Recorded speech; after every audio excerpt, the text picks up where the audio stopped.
Bon, salut tout le monde, c'est John Gomez de Saltwater 101. J'espère que vous allez bien. J'ai décidé de faire la vidéo en français cette fois-ci, juste pour les membres du Québec et ceux qui comprennent le français. Je pensais que ça serait le fun de faire mon petit update de 1 an en français. Je voulais juste vous donner un petit update, voir que vous démontrer les changements que j'ai faits, ainsi que les ajouts que j'ai faits au courant des derniers mois. Excusez-moi pour le bougement, là. On va commencer. Je vais juste vous montrer les détails. Si on approche l'aquarium, je vais vous montrer de gauche à droite la vidéo de mon bac. Donc, comme vous voyez, tout va super bien. J'ai décidé de m'aventurer dans le SPS car mes LPS et les autres coraux, ça allait super bien. Il y avait beaucoup de growth, comme on dit. Si vous voyez, tout est beau, tout va bien. J'ai replacé mes roches comme que je voulais. Juste un petit conseil sur bouger des roches. Premièrement, je sais que c'est dur, sauf qu'il faut arrêter de jouer tout le temps dans l'aquarium. Parce que de ce que j'ai appris et basé sur mon expérience, une fois qu'on bouge les roches, à ce moment-là, ça recommence un petit mini-cycle. Je peux vous dire, vous allez avoir des problèmes d'algues et des diatom bloom de votre bac. Moi, de mon côté, j'ai arrêté. Je pense que je suis pas mal satisfait de la façon que les roches sont placées maintenant. Comme vous voyez, tout va super bien. J'ai décidé aussi de rajouter une petite rampe de LED, comme vous voyez, derrière. Et ainsi que les lumières, je suis allé pour les lumières de ATI, 39 watts chaque. J'ai 2 Coral Plus et un Purple Plus et l'autre 2 Purple Plus, excusez-moi. Comme vous voyez, les couleurs vont super bien. Je vais juste vous montrer sans les lumières mon bac. Comme vous voyez, les verts, ils sont pétants. J'aimerais juste que les roses pètent un peu plus, mais comme vous voyez, mon Birdnest il est là. On peut le voir super bien. Mais à part ça, les autres couleurs, je sais pas qu'est-ce que j'ai. Peut-être que si vous pouvez me donner un petit tip, à ce moment-là, ça va pouvoir m'aider. Comme vous voyez, tout va super bien. Mon mandarin est là. Lui, il mange des pods, ça va super bien. Mon Nemo qui veut être dans la vidéo aussi. Avec mon RBTA. Frog Spawn. Mes SPS un peu partout, comme vous voyez. Ça va super bien. Je vais juste vous aussi montrer les changements que j'ai faits dans la décante. Il y a beaucoup de personnes qui vont pas pour une décante. Moi, préférément, j'aime ça. Ça me donne un peu plus d'espace de jouer et manœuvrer dans mon système.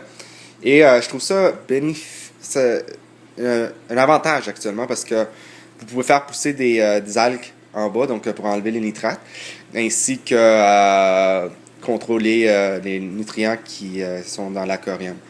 Je vais juste vous faire un petit tour. Comme vous avez vu dans la première section, mon skimmer est derrière, c'est un Reef Octopus. L'eau, elle tombe ici, comme vous voyez. Elle descend là, dans la première section. Dans la première section, j'ai mis un petit Aqua Clear pompe pour garder tous les débris suspendus. Et comme vous voyez ici, je me suis allé chercher deux Two Little Fishes reactors.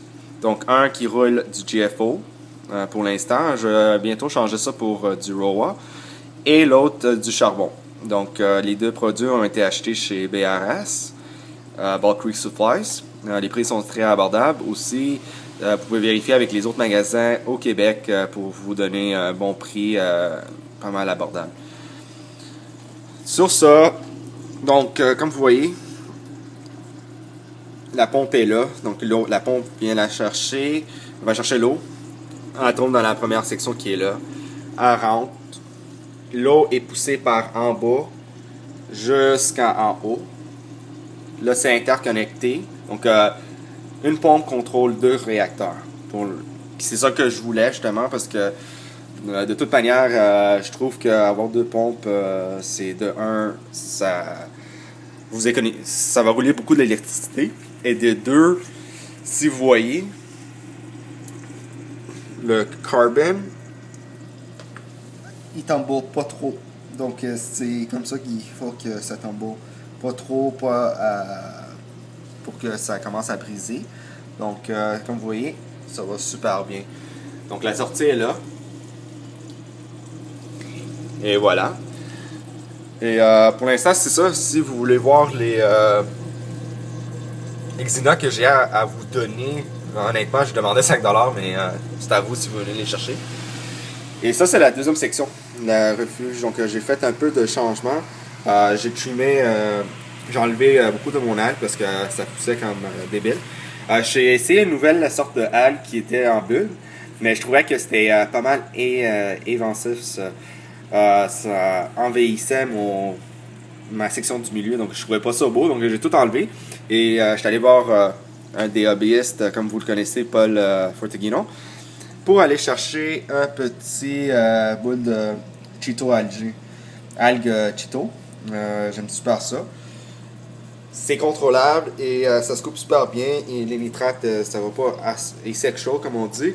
Donc ça ne peut pas relâcher les nutriments dans l'aquarium. Comme vous voyez, tout va bien. Mes roches sont derrière, mes Rubble Rocks. Ici, c'est un petit espace si jamais j'ai des poissons qui vont pas bien. Et la remontée. Comme vous voyez, ça c'est la remontée. Juste vous dire aussi, je vais vous montrer la température de mon bac. Il est à 77,3 présentement. Je vais juste enlever une petite lumière là. Ok, je vais la remettre, excusez-moi. Et je suis allé me chercher aussi une petite fan. Je sais qu'entre tout le monde a des problèmes présentement à cause de la chaleur qu'on a eu intense pendant l'été. Moi, de mon côté, l'autre jour, je suis rentré chez nous, il faisait 85 degrés. Je capotais, donc j'ai dit, ok, assez. Moi, j'aimerais pas ça être pitché dans l'eau chaude comme ça. Donc, j'ai décidé d'aller chercher une petite fan Rona, 6 pouces, 6$. Ça m'a coûté, excusez-moi, 10$ pour la fan. Et je suis allé me chercher un timer dans le temps, mais j'ai changé le timer pour un Apex, comme je vais vous montrer. Et ça c'est ma section où je garde toutes mes affaires. Donc, comme vous voyez, tout va super bien. Tout est propre. J'aime super ça. Je vais juste vous donner un petit update de mes coraux pour vous démontrer le growth. Le GSP qui est à gauche maintenant, il pousse super bien. Il est en train d'envahir les roches. Il est à côté des, comme vous voyez, des Recordia. On va juste faire un petit zoom. Et voilà. Là, vous avez mon zoo qui est derrière. Il est en train de pousser bien aussi. Là, il est seul. J'ai arrêté de le bouger. Ça, c'est une autre chose. Arrêtez de bouger vos coraux. Parce que ça ne donne pas le temps pour qu'ils s'adaptent et ça stresse les coraux trop. Ça, c'est un de mes SPS, comme vous pouvez voir. On va juste focuser sur l'image. Et voilà. Ça, c'est l'autre colonie de GSP que j'ai. Ça, c'est les deux frog spawn. Un vert fluo et l'autre